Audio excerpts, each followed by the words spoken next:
Hello viewers, welcome to ఏకమైస్ academy. ఈరోజు మనం డిస్కస్ చేయబోతున్న టాపిక్, రీసెంట్ టైమ్స్లో ఇండియా ఒక మల్టీ నేషన్ అలయన్స్ని అనౌన్స్ చేసింది. ఆ పర్టికులర్ అలయన్స్ ఏంటి, దాని major focus or theme area ఏంటి, అలానే దీన్ని ఎవరు ఆర్గనైజ్ చేయబోతున్నారు, దానికి సంబంధించిన ఒక important concept called circular economy అంటే ఏంటి, దానికి సంబంధించి ఇండియా ఎలాంటి ఇనిషియేటివ్స్ని తీసుకుంటోంది, అది మనకి సస్టైనబిలిటీ పాయింట్ ఆఫ్ వ్యూ ఎలా హెల్ప్ చేస్తుంది అనేది ఈరోజు డిస్కస్ చేయబోతున్నాం. సో ఒకసారి వీడియో కాంపోనెంట్స్ చూస్తే కనుక కాంటెక్స్ట్ ఏంటి, what is the recent initiative, role and significance, దాని యొక్క ఇనిషియేటివ్ యొక్క రోల్ ఏంటి, ఇంపార్టెన్స్ ఏంటి, అలానే సర్క్యులర్ ఎకానమీ అనే కాన్సెప్ట్ ఏంటి, 7 పిల్లర్స్ ఆఫ్ సర్క్యులర్ ఎకానమీ ఏంటి, ఇంపార్టెన్స్ ఏంటి, బెనిఫిట్స్ ఏంటి, అలానే ఇనిషియేటివ్స్ ఏంటి ఇండియన్ సైడ్ నుంచి, regional 3R and circular economy forum ఇది ఎక్కడ లాంచ్ చేశారు, ఎవరు లాంచ్ చేశారు, ఎప్పుడు, ఇవన్నీ కూడా తెలుసుకుందాం. ఇది GS పేపర్ 3 ఎన్వైర్న్మెంట్ అండ్ ఎకానమీలో ఇంపార్టెంట్ టాపిక్. సో మనం ఇక్కడ డిస్కస్ చేస్తుంది ఎందుకని, రీసెంట్ టైమ్స్లో ఇండియా C3 అనే ఇనిషియేటివ్ని అనౌన్స్ చేసింది. C3 అంటే ఏంటి, సిటీస్ కోయలిషన్ ఫర్ సర్క్యులారిటీ. సర్క్యులారిటీ అన్న సర్క్యులర్ ఎకానమీ అన్న ఒకటి. సో సిటీస్ కోయలిషన్ ఫర్ సర్క్యులారిటీ అనే ఇనిషియేటివ్ని ఇండియా అనౌన్స్ చేసింది. ఎక్కడ అనౌన్స్ చేసింది, 12th regional 3R and circular economy forum in Asia and Pacific. So Asia and Pacific సంబంధించి మనకి సర్క్యులర్ ఎకానమీని ప్రమోట్ చేయడానికి ఒక రీజనల్ ఫోరం అనేది ఉంది. దానిలో మనకి 12th సమ్మిట్ అనేది ఇప్పుడు జరుగుతోంది. ఎక్కడ, జైపూర్, రాజస్థాన్లో జరుగుతోంది. దాంట్లో ఇండియా మెయిన్గా C3 అనే ఇనిషియేటివ్ని అనౌన్స్ చేసింది. So environment point of view waste management అనేది చాలా important topic. So solid waste మేనేజ్మెంట్కి సంబంధించి చాలాసార్లు క్వశ్చన్స్ అడుగుతున్నారు.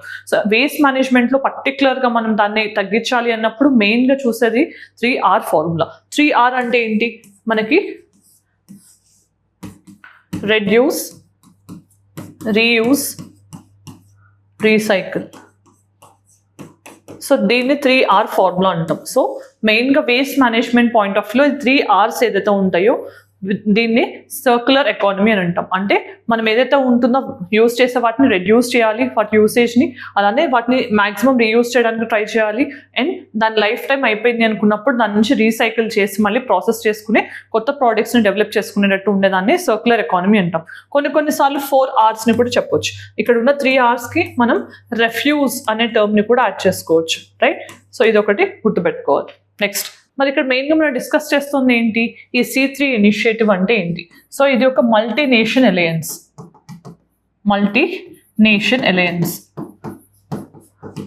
సో ఈ కంట్రీస్ అనే వాటిని మనం మెయిన్గా ఇప్పుడు జాయిన్ అయ్యే కంట్రీస్ ఏవైతే ఉంటాయో వాటిలో మనం సర్క్యులర్ ఎకానమీ ఆర్ సర్క్యులారిటీ అనే దాన్ని ప్రమోట్ చేయడానికి ఇండియా తీసుకున్న ఇనిషియేటివ్ అనమాట.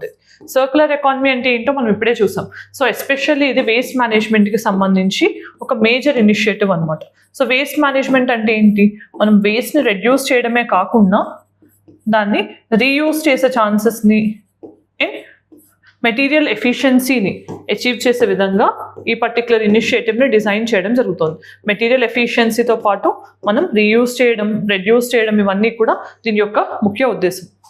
నెక్స్ట్, మరి రోల్ అండ్ సిగ్నిఫికెన్స్ ఏంటి. సో ఇక్కడ ఈ ఇనిషియేటివ్ యొక్క రోల్ అండ్ సిగ్నిఫికెన్స్ విషయానికి వస్తే ఇది ఒక కెటలిస్ట్ లాగా ఫంక్షన్ చేస్తుంది. కెటలిస్ట్ అంటే ఏంటి, మనకి ఏదైతే ఒక పర్టికులర్ ప్రాసెస్ని స్పీడింగ్ అప్ చేస్తుందో దాన్ని కెటలిస్ట్ అంటాం. సో ఈ కెటలిస్ట్ లాగా మనకి సస్టైనబిలిటీని ప్రమోట్ చేయడానికి ఇది హెల్ప్ అవుతుంది. అలానే మెటీరియల్ ఎఫిషియన్సీని, సస్టైనబిలిటీతో పాటు మెటీరియల్ ఎఫిషియన్సీని అచీవ్ చేయడానికి కూడా ఇది హెల్ప్ చేయబోతుంది. దాంతోపాటు మన ఇంపార్టెన్స్ ఏంటి, మెయిన్గా మనం గుర్తుపెట్టుకోవాల్సింది, ఇది సిటీస్ మధ్యలో మనకు ఒక గేమ్ చేంజింగ్ టెక్నాలజీగా కనిపిస్తుంది. సో సిటీస్ టు సిటీస్ మధ్యలో కోఆపరేషన్ని పెంచి ఒక కంట్రీ యొక్క బెస్ట్ ప్రాక్టీసెస్ ఇంకో కంట్రీకి నాలెడ్జ్ షేరింగ్ కానీ ట్రాన్స్ఫరింగ్ ద్వారా బెటర్ అవుట్కమ్స్ అచీవ్ చేసే విధంగా ఈ పర్టికులర్ అలయన్స్ని డిజైన్ చేయడం జరిగింది. నెక్స్ట్, UPSC ప్రిలిమ్స్ 2025 రాయాలనుకున్న ఆస్పిరెంట్స్ అందరికీ ఏకమైస్ అకాడమీలో ఒక ఇంటెన్సివ్ రివిజన్ ప్రోగ్రామ్ అనేది 17th మార్చ్ నుంచి స్టార్ట్ అవబోతోంది. ఈ ప్రోగ్రాంలో 125 hours ఆఫ్ డీటెయిల్ లెక్చర్లో మీకు మొత్తం స్టాటిక్ అండ్ కరెంట్ అఫైర్స్ని కవర్ చేస్తూ కాంప్రహెన్సివ్గా ప్రీవియస్ ఇయర్స్ని అనలైజ్ చేసి ఒక ప్రాపర్ ప్లాట్ఫామ్ ద్వారా మీకు ఎక్స్పర్ట్స్ చేత క్లాసెస్ కండక్ట్ చేయబోతున్నాయి. సో ఈ పర్టికులర్ ప్రోగ్రామ్కి సంబంధించిన డీటెయిల్డ్ క్యూర్ కోసం, అంటే డీటెయిల్డ్ స్కెడ్యూల్ కోసం ఈ QR కోడ్ని స్కాన్ చేయొచ్చు. సో ఫర్దర్ డీటెయిల్స్ కోసం ఈ నెంబర్ని కూడా మీరు కాంటాక్ట్ చేయొచ్చు, రైట్? దెన్ సో మెయిన్గా ఇక్కడ మనం డిస్కస్ చేస్తుంది ఏంటి, అసలు సర్క్యులర్ ఎకానమీ అంటే ఏంటి. సో సర్క్యులర్ ఎకానమీ అంటే ఏంటి, మనం మెయిన్గా వేస్ట్ని మినిమైజ్ చేయడం, వేస్ట్ని రీయూజ్ చేయడం, దాని యొక్క ఎఫిషియన్సీని పెంచడం అనేది సర్క్యులర్ ఎకానమీ యొక్క మెయిన్ ఆబ్జెక్టివ్స్. అంటే సస్టైనబుల్ డెవలప్మెంట్ వైపు మనం ఎంకరేజ్ చేయడం అనేది మెయిన్ ప్రాక్టీస్గా కనిపిస్తుంది. సో దానివల్ల ఏమవుతుంది, మన మెటీరియల్ యూసేజ్ తగ్గించడం వల్ల రీసోర్స్ ఎక్స్ప్లాయిటేషన్, ఓవర్ ఎక్స్ప్లాయిటేషన్ అవ్వకుండా ఉంటుంది. దానివల్ల మనకి నేచర్ మన నుంచి ఏదైతే థ్రెట్స్ వస్తున్నాయో అవి రాకుండా ఉంటాయి. ఎక్సెసివ్ మైనింగ్ అవసరం లేదు, పొల్యూషన్ అవసరం ఉండదు. సో వేస్ట్ మేనేజ్మెంట్ కూడా ఈజీ అవుతుంది. వీటన్నిటిని దృష్టిలో పెట్టుకుని ఈ సర్క్యులర్ ఎకానమీని ప్రమోట్ చేస్తున్నారు. మరి సర్క్యులర్ ఎకానమీ యొక్క మెయిన్ గోల్ ఏంటి, మనకి మెయిన్గా ఏదైతే వేస్ట్ మేనేజ్మెంట్ ఉందో, వేస్ట్ మేనేజ్మెంట్ ద్వారా ల్యాండ్ ఫిల్స్ కానీ ఎన్వైరన్మెంటల్ పొల్యూషన్ కానీ ఇవన్నీ ఎక్కువ అవుతున్నాయి కాబట్టి వాటిని టార్గెట్ చేస్తూ సర్క్యులర్ ఎకానమీని ఆల్టర్నేటివ్గా ప్రమోట్ చేయడం అనేది ఈ ఆబ్జెక్టివ్ యొక్క main goal. Next 7 pillars of circular economy ఏంటి. సో మనకి మెయిన్గా చూస్తే design for durability and longevity. అంటే ఏదైనా ప్రోడక్ట్ కొనే ముందే ఊరికే రిపేర్స్ వచ్చి మనం రీప్లేస్మెంట్ చేసే బదులు దాన్ని డ్యూరబుల్గా లాంగిటివిటీ ఉండే విధంగా డిజైన్ చేయడం అనేది మంచి ఉద్దేశం. దాని తర్వాత రెడ్యూస్, రీయూజ్, రీసైకిల్ని ఎక్కువగా ప్రమోట్ చేయడం, ఎలక్ట్రానిక్స్ విషయంలో అవ్వచ్చు, నాన్ డిగ్రేడబుల్ వేస్ట్ విషయంలో అవ్వచ్చు, రీఫర్బిష్మెంట్ అండ్ రీమాన్యుఫ్యాక్చరింగ్. సో పాత వాటిని మళ్ళీ కొత్త వాటికి రీసైకిల్ చేసి మళ్ళీ రీమాన్యుఫ్యాక్చర్ చేయడం కానీ, at the same time recovery and regeneration. So waste ఏదైతే ఉంటుందో దాంట్లోని హెవీ మెటల్స్ కానీ వీటన్నిటిని రికవర్ చేసి వాటి నుంచి మళ్ళీ ప్రోడక్ట్స్ని రీజనరేట్ చేయడం, product as a service. So ఇక్కడ ఎవరైతే కస్టమర్స్ ఉన్నారో వాళ్ళని ఓనర్షిప్ నుంచి యాక్సెస్ ఆఫ్ ద ప్రోడక్ట్ విషయంకి మనం ఎంకరేజ్ చేయడం, సస్టైనబుల్ సప్లై చైన్స్. సో మనకి సప్లై చైన్స్ ఏవైతే ఉన్నాయో అవన్నీ కూడా చాలా చాలా ఇంపార్టెంట్. ఎందుకంటే మనం ఈ రోజుల్లో సస్టైనబిలిటీ వైపు అడుగు వేస్తూ మనం ఏం చేస్తున్నాం, సోలార్ ప్యానల్స్ కానీ ఎలక్ట్రిక్ వెహికల్స్ కానీ ఇవన్నీ యూస్ చేస్తున్నాం. కానీ at the same time what is the main concern, మనకి కావాల్సిన ఎలక్ట్రిక్ వెహికల్స్లో మెయిన్గా యూస్ చేసే మెటల్స్ ఏవైతే ఉంటాయో అవన్నీ కూడా rare earth metals. So rare earth metals అనేవి మన ఇండియాలో అబండెంట్ స్కేల్లో లేకపోయేసరికి అవన్నీ ఇంపోర్ట్ చేసుకోవాల్సి వస్తుంది. అలాంటప్పుడు మనకి సస్టైనబుల్ సప్లై చైన్స్ అనేవి రియలైజ్ అవ్వడం కష్టం. అలా కాకుండా మనం రీయూజబిలిటీని ఎంకరేజ్ చేస్తే కనుక డిజిటల్ టెక్నాలజీస్ని కానీ సస్టైనబుల్ సప్లై చైన్స్ ని కానీ ఎన్షూర్ చేయడానికి ప్రాబ్లం ఉండదు. నెక్స్ట్ మెయిన్గా importance of circular economy point of లో చూస్తే ఈ రోజుల్లో మనకి గ్లోబల్ వార్మింగ్ కానీ క్లైమేట్ చేంజ్ వల్ల కానీ ఓవర్ ఎక్స్ప్లాయిటేషన్ ఆఫ్ రీసోర్సెస్ వల్ల కానీ మనకి రైట్. సో దాంతోపాటు డిఫారెస్టేషన్ కానీ ఇలాంటి ప్రాబ్లమ్స్ అన్నిటి వల్ల ఆల్రెడీ బయోడైవర్సిటీ అనేది థ్రెటన్ అవుతుంది. అలా కాకుండా మనం ఈ రోజు తీసుకునే మెజర్స్ ఏదైతే ఉంటాయో రీసైక్లింగ్ కానీ రెడ్యూసింగ్ కానీ రీయూజ్ చేయడం కానీ ఇవన్నీ కూడా ఖచ్చితంగా ఎన్వైరన్మెంట్ని ప్రొటెక్ట్ చేయడంతో పాటు బయోడైవర్సిటీ అండ్ న్యాచురల్ రిసోర్సెస్ని మనం ఒక ఈక్విలిబ్రియం స్టేట్లో ఉంచడానికి హెల్ప్ చేస్తుంది అనమాట. నెక్స్ట్ మరి benefits of the circular economy ఏంటి. ఎన్వైరన్మెంటల్ బెనిఫిట్స్ చూస్తే కనుక గ్రీన్ హౌస్ గ్యాసెస్ ఎమిషన్స్ తగ్గుతాయి, దాంతోపాటు పొల్యూషన్ తగ్గుతుంది, వేస్ట్ తగ్గుతుంది అండ్ బయోడైవర్సిటీ కన్జర్వేషన్ అవుతుంది. సో మనం ఎప్పుడైతే చెట్లను నరికేస్తామో మైనింగ్ అనే ఈ పేరుతో అప్పుడు దానిలో ఉండే బయోడైవర్సిటీ కూడా మనకి అంటే హ్యాబిటాట్ ఫ్రాగ్మెంట్ అవ్వడం వల్ల డిస్ట్రాయ్ అవ్వడం వల్ల అవి కూడా ఎక్స్టింక్ట్ అయ్యే ఛాన్స్ ఉంటుంది. సో ఇవన్నీ కూడా మనకి ఈ సర్క్యులర్ ఎకానమీ అనే కాన్సెప్ట్ అడ్రస్ చేయవచ్చు. Next economic and social benefits విషయానికి వస్తే ఇది జాబ్ క్రియేషన్లో క్రియేట్ అవుతుంది. సో రీసైక్లింగ్ కానీ అసలు వేస్ట్ కలెక్షన్లోనే చాలా జాబ్స్ క్రియేట్ అవుతాయి. The same time resource independence అనేది కూడా వస్తుంది. సో మనం ఇప్పుడు very like high dependence on imports ఏదైతే ఉందో హెవీ మెటల్స్లో కానీ ఎలక్ట్రానిక్స్ విషయంలో అది తగ్గి మన దగ్గర ఉన్న వాటిని మళ్ళీ రీయూజ్ చేయొచ్చు కాబట్టి రీసోర్స్ ఇండిపెండెన్స్ కూడా వస్తుంది. అలానే కన్స్యూమర్ ఎంపవర్మెంట్ కూడా పెరుగుతుంది. సో సస్టైనబిలిటీ వైపు పెరుగుతుంది, కాస్ట్ కూడా తగ్గుతుంది. Next key practices in the circular economy ఏంటి జనరల్గా. So resource recovery. సో మనం ఏదైతే ఉందో రీసోర్స్ని అంటే హెవీ మెటల్స్ ఉన్నా అలాంటివన్నిటిని తీసుకుని ఎక్స్ట్రాక్ట్ చేసి ఆఫ్టర్ దేర్ యూస్ మళ్ళీ వాటిని నెక్స్ట్ అంటే మనం నెక్స్ట్ ప్రొడక్షన్స్లో యూస్ చేయొచ్చు అనమాట. దాన్ని రీసోర్స్ రికవరీ అంటాం. Extended producer responsibility very important concept. Waste management point of view ఎవరైతే ప్రొడ్యూసర్ ఉంటారో ఆయనే రెస్పాన్సిబిలిటీ తీసుకోవాలి. ఆ ప్రోడక్ట్స్ యొక్క వేస్ట్ని కూడా కలెక్ట్ చేసి దాన్ని రీసైకిల్ చేయడంలో అనేది extended producer responsibility. Next zero waste ప్రోగ్రామ్స్ని కూడా ఎంకరేజ్ చేయాలి. సో జీరో వేస్ట్ అంటే ఏంటి, ఖచ్చితంగా ఒక ప్రోడక్ట్ లైఫ్ టైం అయిపోయిన తర్వాత దాన్ని రీసైకిల్ చేయడానికి మనం ఫెసిలిటేట్ చేయాలి తప్పించి దాన్ని డిస్కార్డ్ చేసే ఛాన్స్ ఇవ్వకూడదు. అలానే energy from waste. So waste to energy అనే కాన్సెప్ట్ని ఎప్పటి నుంచో ఇంప్లిమెంట్ చేస్తున్న కంట్రీ ఇండియా.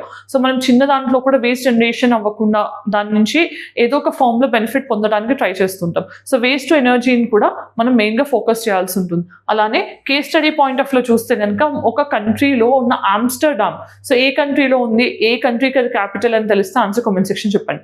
ఈ ఆమ్స్టర్డామ్ సిటీ అనేది ఆల్మోస్ట్ 50% ఆఫ్ ద వేస్ట్ ని రీసైకిల్ చేయాలి 2030 అని ఒక టార్గెట్ పెట్టుకుంది. ఆ విధంగా వాళ్ళు కొన్ని స్టెప్స్ తీసుకుంటూ ఆదర్శనీయంగా నిలుస్తున్నారు. సో అలాంటి కంట్రీస్ కానీ అలాంటి ఇనిషియేటివ్స్ కానీ చాలా ఇంప్లిమెంటబుల్ గా ఉండాలి. నెక్స్ట్, ఇండియాస్ ఇనిషియేటివ్స్ ఏంటి? మరి మనం సర్క్యులర్ ఎకానమీని ప్రమోట్ చేయడానికి ఏమైనా స్టెప్స్ తీసుకుంటున్నామా, లేకపోతే నేసెంట్ స్టేజ్లో ఉన్నామా అంటే ఆల్రెడీ మనం మిషన్ లైఫ్ అనే దాంట్లో భాగంగా ఈ సర్క్యులర్ ఎకానమీని ప్రమోట్ చేసాం. మరి అసలు మిషన్ లైఫ్ అంటే ఏంటి?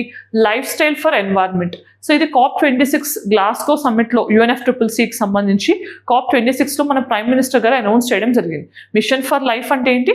Life style for environment. అంటే మన లైఫ్ స్టైల్ అనేది ఎన్వైర్న్మెంట్కి దగ్గరలో ఉండాలి, దాని సస్టైనబిలిటీని పెంచే విధంగా ఉండాలి అని మన ప్రైమ్ మినిస్టర్ గారు ఇచ్చిన కాలే మిషన్ ఫర్ లైఫ్, రైట్? దీంతో పాటు మనకి Amrut mission, Atal mission for rejuvenation and urban transformation. So దీంట్లో కూడా అర్బన్ ఏరియాస్ని మనం ఇక్కడ అర్బన్ ఏరియాస్ని ఎందుకు డిస్కస్ చేస్తున్నాం? ఇది సిటీస్ మధ్యలో కోఆపరేషన్ పెంచడానికి తీసుకున్న ఇనిషియేటివ్ కాబట్టి. సో అమృత్ మిషన్ 2.0 కానీ, స్మార్ట్ సిటీస్ మిషన్ కానీ, స్మార్ట్ సిటీస్లో కూడా మనం ట్రాఫిక్ కంజెషన్ ఇవన్నీ తగ్గించడానికి స్మార్ట్ సొల్యూషన్స్ని యూజ్ చేస్తున్నాం కదా, ICT బేస్డ్ సొల్యూషన్స్ని యూజ్ చేయడం, రైట్? దాంతోపాటు మనం మెయిన్గా పంచామృత్ ప్రిన్సిపల్స్ ఏవైతే ఉన్నాయో, సో పంచామృత్ ప్రిన్సిపల్స్ ఏంటి? 5 ప్రిన్సిపల్స్ని మన ప్రైమ్ మినిస్టర్ గారు గ్లాస్గో సమ్మిట్ COP26లో అనౌన్స్ చేయడం జరిగింది కదా. దాంట్లో ఒకటి, India wants to achieve net neutrality by 2070.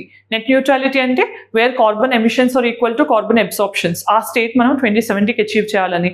అలానే నాన్ ఫాసిల్ ఎనర్జీ అనేది 500 గీగావాట్స్ జనరేట్ అవ్వాలి బై 2030 అనేది టార్గెట్. అలానే నాన్ ఫాసిల్ ఫ్యూయల్ నుంచి మనకు వచ్చే కెపాసిటీ ఏదైతే ఉంటుందో అది 45% మించి ఉండాలి అనేది కూడా ఒక టార్గెట్. తర్వాత 1 బిలియన్ టన్స్ ఆఫ్ కార్బన్ ఈక్వలెంట్ని మనం రెడ్యూస్ చేయాలి ఫారెస్ట్ని పెంచడం వల్ల. అలానే మనకి మెయిన్గా నాన్ ఫాసిల్ ఫ్యూయల్ విషయంలో చూస్తే కనుక మనకు ఆల్మోస్ట్గా కార్బన్ ఎమిషన్స్ ఏవైతే ఉంటాయో వాటిని ఆఫ్సెట్ చేయడానికి కూడా కొన్ని మెషర్స్ తీసుకోవాలని మనకి పంచామృత్ ప్రిన్సిపల్స్ అనేవి చెప్పడం జరుగుతుంది. మరి regional 3R and circular economy forum అని చూసాం కదా, ఇది ఏషియా పెసిఫిక్కి సంబంధించిన 12th ఫోరం మీటింగ్లో ఈ ఇనిషియేటివ్ని అనౌన్స్ చేశారు. మరి ఇనిషియేటివ్ ఎప్పుడు అనౌన్స్ చేశారు అంటే 2009లో యునైటెడ్ నేషన్స్ అనౌన్స్ చేసింది. మరి ఇది 2010 నుంచి మనకి ఇంప్లిమెంటేషన్లోకి వచ్చినా కూడా 2020లో జరిగిన సమ్మిట్ ఏదైతే 10th సమ్మిట్ ఉందో ఆ 10th సమ్మిట్లోనే ఈ సర్క్యులర్ ఎకానమీ అనే కాన్సెప్ట్ని ఫస్ట్ టైం ప్రపోజ్ చేశారు. సో సర్క్యులర్ ఎకానమీ అనే కాన్సెప్ట్ని దీనికి సంబంధించిన 10th మీటింగ్ 2020లో జరిగిన దాంట్లో అనౌన్స్ చేయడం జరిగింది. మరి దీని యొక్క మెయిన్ ఆబ్జెక్టివ్ ఏంటి? సిటీస్ మధ్యలో కోఆపరేషన్ పెంచడం, సర్క్యులర్ ఎకానమీకి సంబంధించిన మెషర్స్ని ఇంప్లిమెంటేషన్లోకి తీసుకురావడం అనేది దీని యొక్క మెయిన్ ఆబ్జెక్టివ్. సో మరి వీటితో పాటు మెయిన్గా దేని మీద ఫోకస్ చేస్తారు? రీసోర్స్ ఎఫిషియన్సీ పాయింట్ ఆఫ్ వ్యూలో కానీ, sustainable production and consumption point of వ్యూలో కానీ, ఇంటిగ్రేటెడ్ సాలిడ్ వేస్ట్ మేనేజ్మెంట్ అయినా కానీ, సౌండ్ మెటీరియల్ సైకిల్ అంటే ప్రాపర్గా వాటిని యూజ్ చేయడం, రెడ్యూస్ రీయూజ్ రీసైకిల్ లాగా, లో కార్బన్ అండ్ జీరో వేస్ట్ సొసైటీని అచీవ్ చేయడం అనేది main objectives of this particular forum. మరి ఇక్కడ జైపూర్ డిక్లరేషన్ 2025 అండ్ 2034 ఏంటి? సో ఈ సమ్మిట్ అనేది మనకి మెయిన్గా జైపూర్లో జరిగిందని డిస్కస్ చేసాం కదా స్టార్టింగ్లో. ఈ జైపూర్ డిక్లరేషన్లో ఒక నాన్ పొలిటికల్, నాన్ బైండింగ్ రిజల్యూషన్ని ఇంప్లిమెంట్ చేయబోతున్నారు. దాన్నే జైపూర్ డిక్లరేషన్ అంటున్నాం. సో ఈ జైపూర్ డిక్లరేషన్లో ఏంటి? సిటీస్ మధ్యలో కోఆపరేషన్ పెంచడం, సిటీస్ని sustainability especially in terms of waste మేనేజ్మెంట్లో అచీవ్ చేయడానికి ట్రై చేయడాన్ని జైపూర్ డిక్లరేషన్ యొక్క మెయిన్ ఆబ్జెక్టివ్స్గా చెప్పొచ్చు. మరి ఈరోజు దీనికి సంబంధించిన ప్రాక్టీస్ క్వశ్చన్ చూద్దాం. Which of the following best represents key principles of circular economy? First, reduce waste generation. Second, promote reuse and recycling. Third, encourage the planned obsolescence at the same time. Fourth, regenerate the natural systems. మరి వీటిలో ఎన్ని options correct, ఏ option correct అనేది answer comment section చెప్పండి. Mains question, what do you understand by the term circular economy? Discuss its significance in achieving sustainable development in India. మరి వీటిలో ఏ option correct, ఈ answer చేయడానికి try చేయండి. Next, మరి ఈరోజు ఈ వీడియోలో మనం సర్క్యులర్ ఎకానమీ అనే కాన్సెప్ట్ ఏంటి, C3 ఇనిషియేటివ్ ఏదైతే ఇండియా అనౌన్స్ చేసిందో regional forum for circular economy విషయంలో ఆ పర్టికులర్ ఇనిషియేటివ్ యొక్క కీ ఆబ్జెక్టివ్స్ ఏంటి, ఈ సర్క్యులర్ ఎకానమీ అనే కాన్సెప్ట్ ఏంటి, దానికి సంబంధించి ఇండియా తీసుకున్న ఇనిషియేటివ్స్ ఏంటి, ఇవన్నీ కూడా ఈ వీడియోలో డిస్కస్ చేయడం జరిగింది. ఈ వీడియో మీకు నచ్చినట్లయితే మీ ఒపీనియన్ కామెంట్ సెక్షన్లో చెప్పండి. Thanks for watching. All the very best.